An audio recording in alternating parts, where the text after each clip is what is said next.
Good morning everyone. In the last class we discussed about various gauges. So those are limit gauges. So limit gauges are comparing devices. So these are scaleless devices. So by means of these limit gauges we are identifying whether the component is within the limits or not. So it means whether the component is acceptable or not. So these are scaleless devices. So by means of gauges we are not going to get any value. It means we are not doing any measurement. So only we are comparing with the minimum and maximum material limits. So and by means of that we are confirming that whether the component is acceptable or rejected. So there we discussed about various types of gauges. So there are some are plug gauges and some are taper gauges and thread gauges. Like that we discussed about various gauges. So today we will discuss few more gauges. So among them, this one thread ring gauge. So yesterday we discussed about thread plug gauge. So those are used for internal measurements. So internal threads. So this thread ring gauge.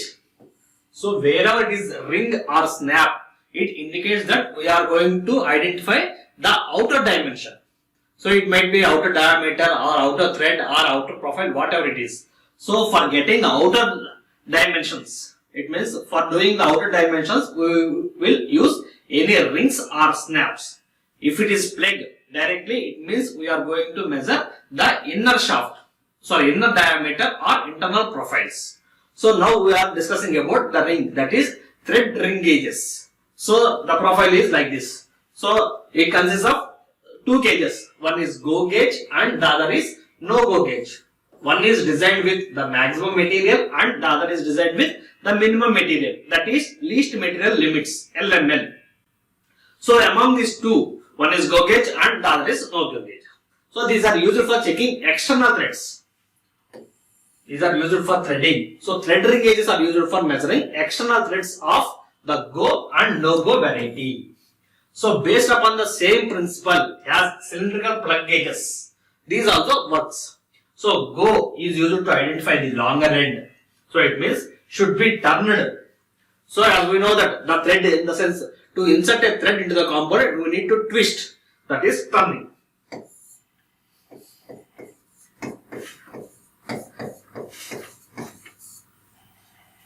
Should be twisted or turned into flush to the bottom of the hole. So till the end of the component. So if we consider this as a component, the threaded component having an having an external thread.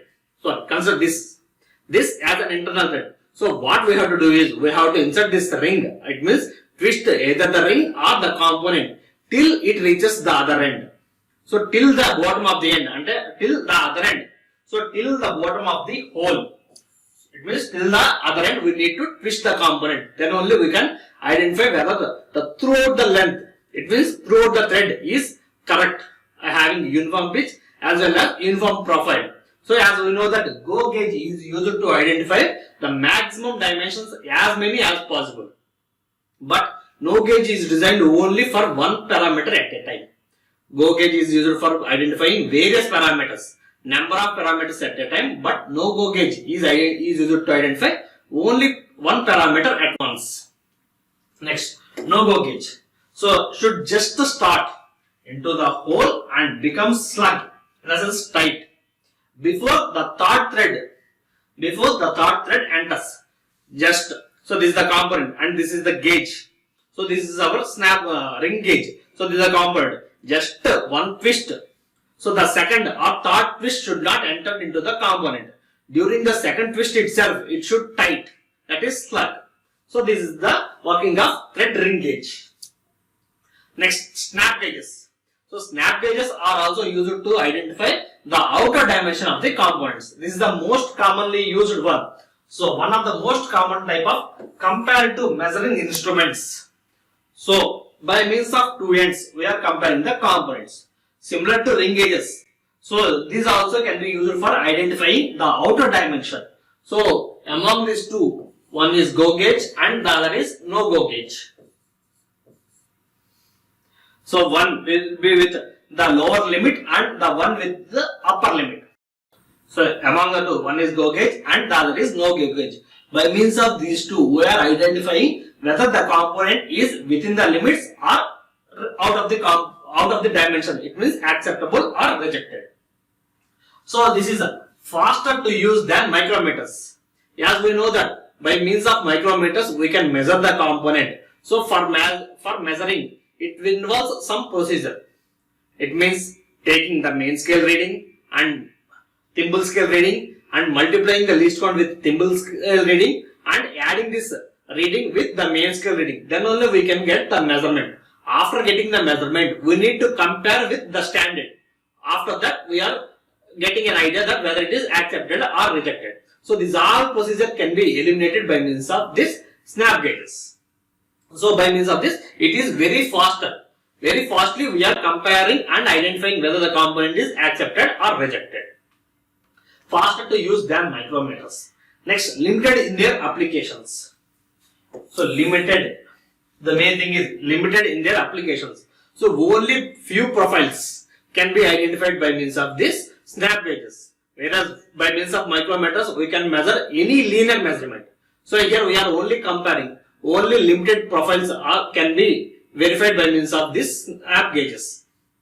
Next, use it to check diameters within certain limits by comparing part size or comparing the component size to the present dimension of snap gauge. So actually the component is having some dimension. These gauges are having some dimension. We are comparing this dimension with that and we are identifying the component's acceptability. Next, filler gauges. A filler gauge, also known as thickness gauge. So to identify the thickness or the clearance between the components. So if we are assembling two components, it means a shaft and a hole. If it is a clearance fit, the gap, there should be a gap between those two things. Those are called as clearance. So here these filler gauges are used to identify the gap between those assembled components. So filler gauges are a metal strips having a thickness. So gauge is an accurately measured strip of metal that is used to determine the gap. Or clearance between two components. Here the two components might be our assembly.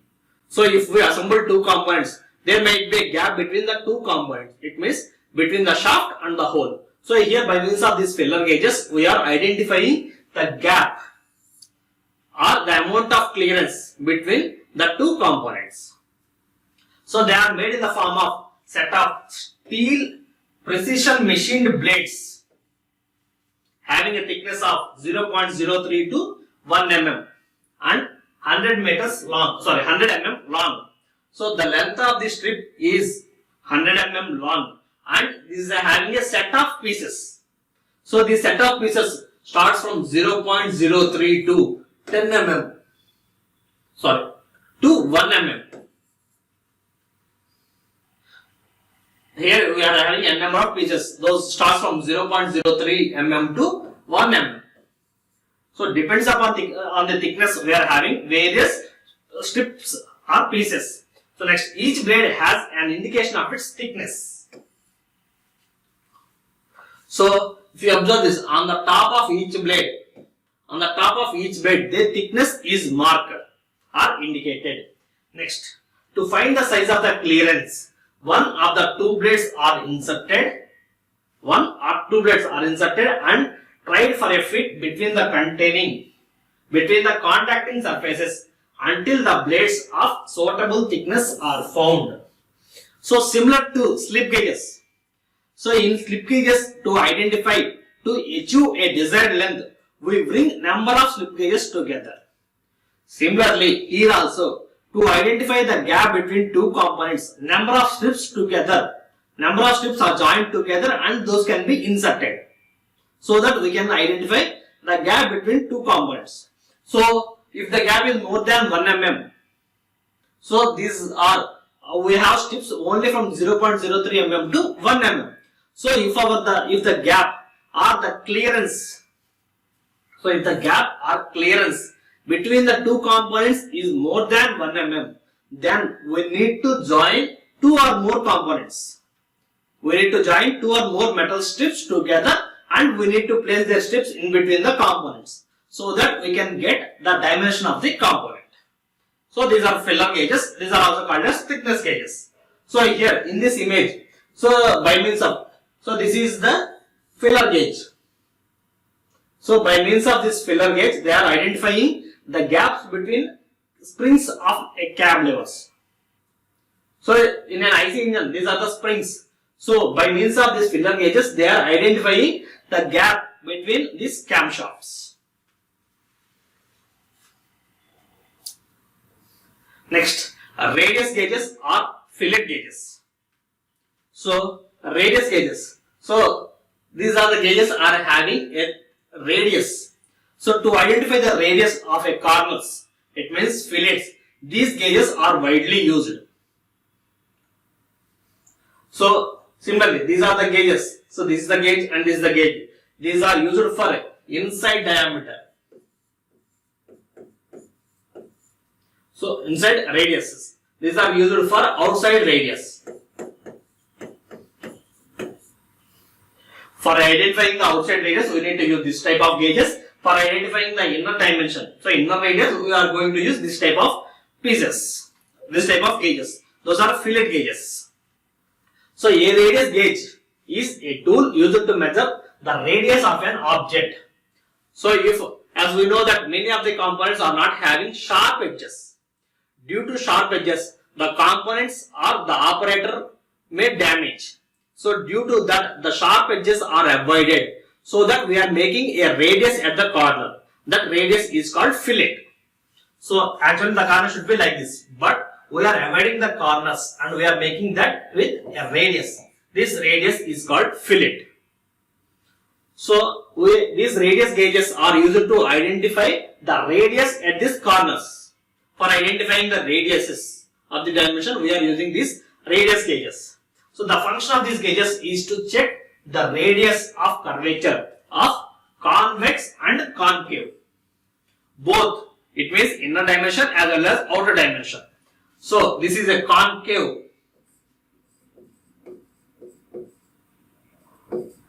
and here this profile is convex. So to identify both concave and convex, we can use these gauges. So the gauges are made in sets of thin plates curved to different radius at their ends. Curved to different radius at their ends. So if you observe that at the end of the strips, those are having some radius. So here it is having some radius, this is having some radius, this is having some radius. So depends upon the strip. It means the radius are gradually increased from one point to the other. Next, each set consists of 16 convex and 16 concave blades. So every set consists of, so this consists of 16, one side concave and one side convex.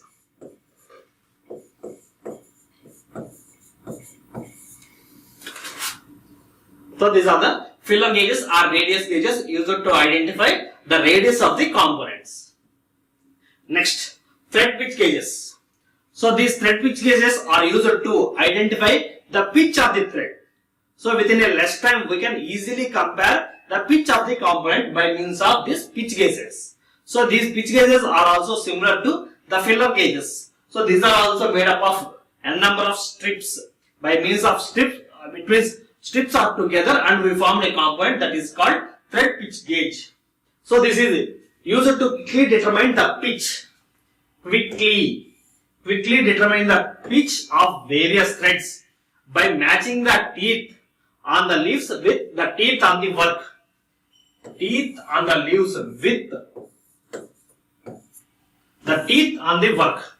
So here if you observe that the component having teeth and the similar teeth are also present on the strips. So we are comparing the strip with the component. So we are placing the strip, the threaded strip against the component and we are comparing. Next, screw pitch gauges are used in picking out a required screw and for checking the pitch of screw threads. Next, they consist of number of flat blades. So here it consists of number of blades. 1, 2, 3, 4, 5, 6, 7, 8, 9, 10. Similarly, There's an example. So there consists of number of flat blades which are cut out to a given pitch and provided on the holder. Next, each blade is stamped with the pitch or number of thread per inch, TPI. This threads per inch, that is called TPI. So each blade is stamped with the pitch. So either pitch or the number of threads per inch, and the holder bears an identifying number designing the thread it is intended for. So what the purpose, what it is used for. So these threads can be, so most of these thread pitch gauges are used to identify the external dimension only. Why? Because for identifying the internal dimension, for checking it is somewhat difficult to identify the clearance, to identify the gap or clearance between these two components. So mostly thread pitch gauges are used for identifying the external dimension only. Next, material for gauges. So mostly many of the gauges are exposed to wear and tear. So go gauge, if it is a go gauge, we need to insert completely into the hole. So it is a go plug gauge. So go gauges are most widely exposed to wear and tear, whereas no go gauge should not enter into the component. So no go gauge should not wear as much as this go gauges. So go gauges wear more than this no go gauges. So to improve it, so our go gauges should be wear resistant, so that the life of the component will be high. So the requirements, the material for gauges. So the material should be hard and wear resistant. So hard and wear resistant, corrosion resistant for a prolonged life.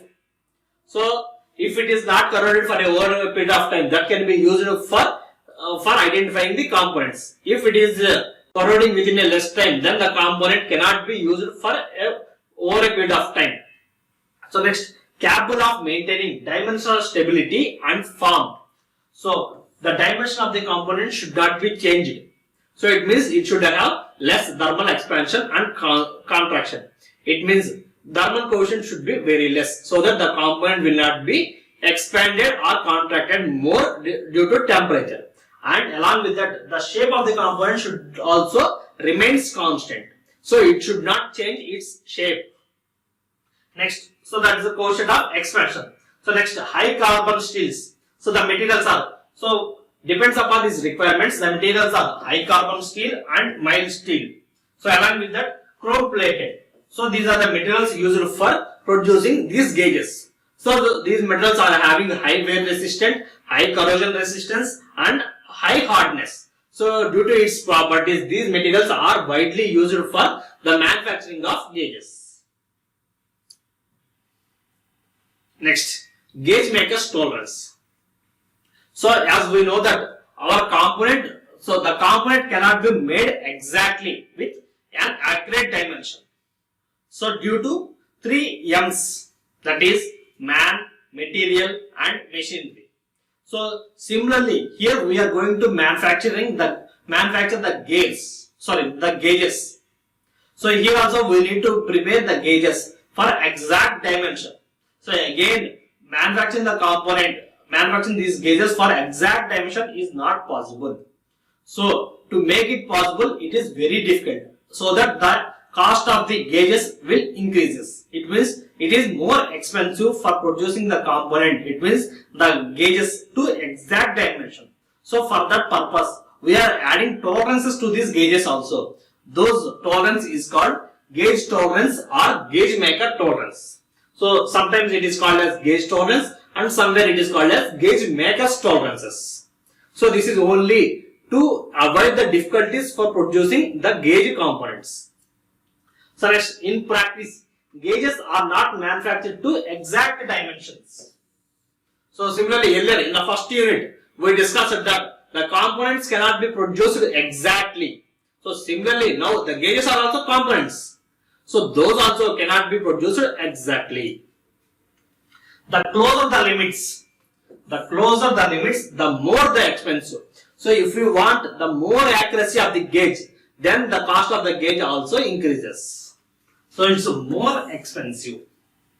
Next, in order to accommodate some dimensional variations which arise due to the limitations of the manufacturing process.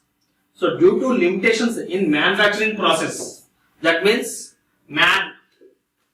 so during the manufacturing process, material plays a vital role. Along with that, the operator and the machinery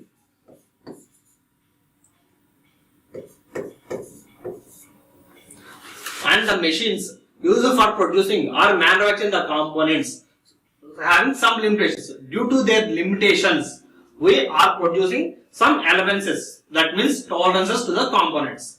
So in order to accommodate some dimensional variations, so dimensional variations due to the material which arises due to the limitation of manufacturing process. During manufacturing, the man or the machine might have some misalignments. Due to that, those difficulties, some tolerances must be allowed. Some tolerances must be allowed in the manufacturing of gauges. For the manufacturing of gauges, also, we need to allow some tolerances. Those termed as gauge maker's tolerance or gauge tolerance. So that can be called as gauge tolerance or gauge maker's tolerance. Next, limit gauge. Generally, these limit gauges. So in the earlier classes, we discussed about various types of gauges. So depends upon the position or depends upon the location where it is using. Those are classified into three types. That is the limit gauges. So these are workshop gauges. So these limit gauges are used by the operator. It means on the shop floor, this is used by the workers. So that is workshop gauges or limit gauges. So those tolerance is around 10% of the work tolerance. So the work tolerance is the tolerance which we are given for the component. So earlier the component cannot be made with the exact dimensions. For that purpose, we are allotting some tolerances. So now gauges are used to identify the acceptability of those components. Now these gauges are also the manufacturing of these gauges are also difficult. So for that, we are providing some tolerance to these gauges also. So those tolerance should be 10% of the work tolerance. For example, so if the component is produced with a tolerance of this, so it means the lower limit is 27 and the upper limit is 33. Therefore, tolerance equal to 6. So this is called work tolerance. So this is the component. 30 plus or minus 3 is our shaft. So for identifying this shaft, we are producing a gauge. So now this gauge tolerance that equal to 10% of work tolerance, that equal to 0.6. So if it is mm, so the gauge tolerance should be 0.6 mm. So there is a limit gauge tolerance that equal to 10% of work tolerance. So actually our work tolerance is 6 mm. So that the 10% in that is 0.6 mm is the gauge tolerance, that is workshop grade tolerance. Next, inspection gauge tolerances. So inspection gauges are used with the inspectors. Those are used at the inspection level. So after the completion of manufacturing, so the inspection gauges are used to inspect the final components. So these final components are having only 5% of work tolerance. Why? Because so the accepted component from the workshop gauges cannot be rejected with these inspection gauges. For that purpose, the gauge tolerance is only 5% of the work tolerance for inspection gauges. Next, reference gauges. So these reference gauges are used to identifying or comparing. It means calibrating the above two grades.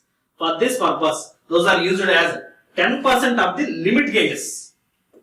10% of the limit gauges. So these two are having the percentage with respect to work tolerance. So depends upon the work, the tolerances are allotted for these gauges. But for reference gauges, the tolerance is allotted based upon the limit gauge. It means based upon the workshop gauge, these limit gauges, these reference gauges are manufactured. So these are the various orders of giving tolerances to the components. Next, allocation of gauge tolerances. So till now we discussed that the tolerance should be this much. It means in the last slide we discussed that the tolerance should be 0.6 mm. So 0.6 mm is our gauge tolerance. So this gauge tolerance should be allocated to the upper limit or lower limit. So that can be seen here. So this allocation of gauge tolerance. So after the magnitude, it means the amount after the magnitude of gauge tolerance is determined. It means in the earlier slide we discussed it and we identified that the tolerance is 0.6 mm. That is gauge tolerance equal to 0.6 mm. So it means this is the amount, the magnitude. After the magnitude of gauge tolerance is determined, it must be positioned relative to the work limits. It means with respect to the lower and upper limits of our component. That means working component, that is workpiece. So that it does not cause the gauge to accept the defective work. We need to add this tolerance to the component such that it should not accept the rejected component. So that it should not cause the gauge to accept the defective work. So if we are adding these tolerances to the gauges, so the gauge should not accept the rejected component. We need to take care of that. Next, unilateral system of unilateral. So we discussed this type of systems in first unit, that is unilateral and bilateral. So unilateral system of providing tolerances is preferred. It means, so if it is a reference line, it means if this is a basic size, so the tolerance should be either on the bottom side or on the top side of the component.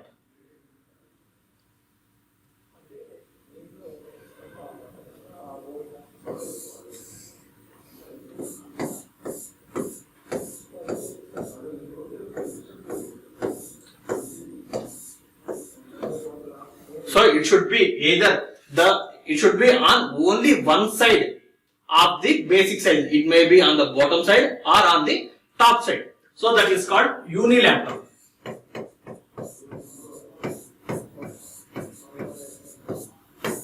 Whereas bilateral means, so sharing the tolerance on both sides. So it means the upper limit of the tolerance should be on one side and lower limit should be on the other side. So we are not following this. So we are following only the unilateral system.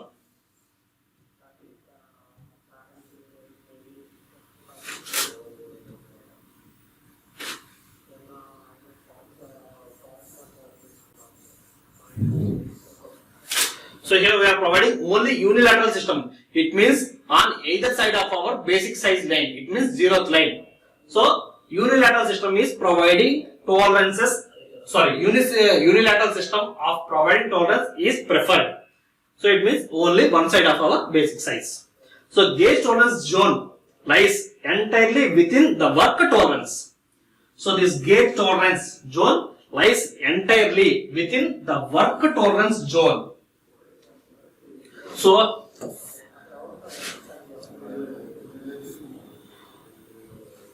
if this is our basic size and we are producing the component which are having a tolerance. So this is the shaft tolerance.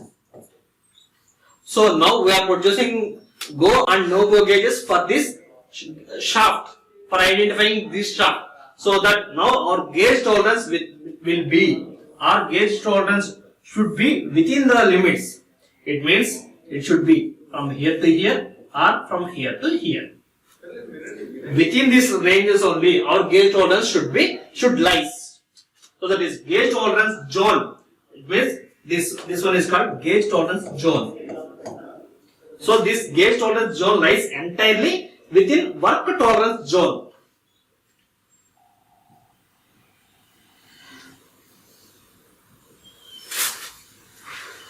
So, sorry.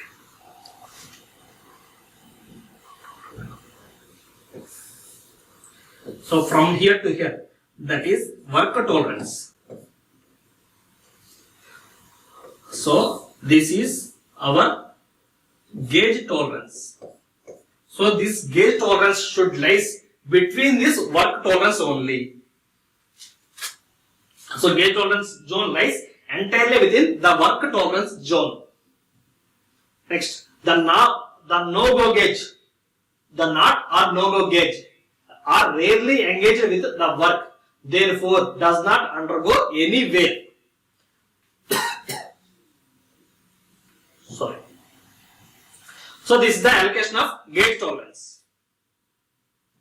Next, wear elements. So the components are going to wear. So during the working condition, during the operation, or during the comparing, the component are exposed to rub against the components. So during this process, the components will wear and tear. So the first one, the no-go gauge are rarely engaged with the work.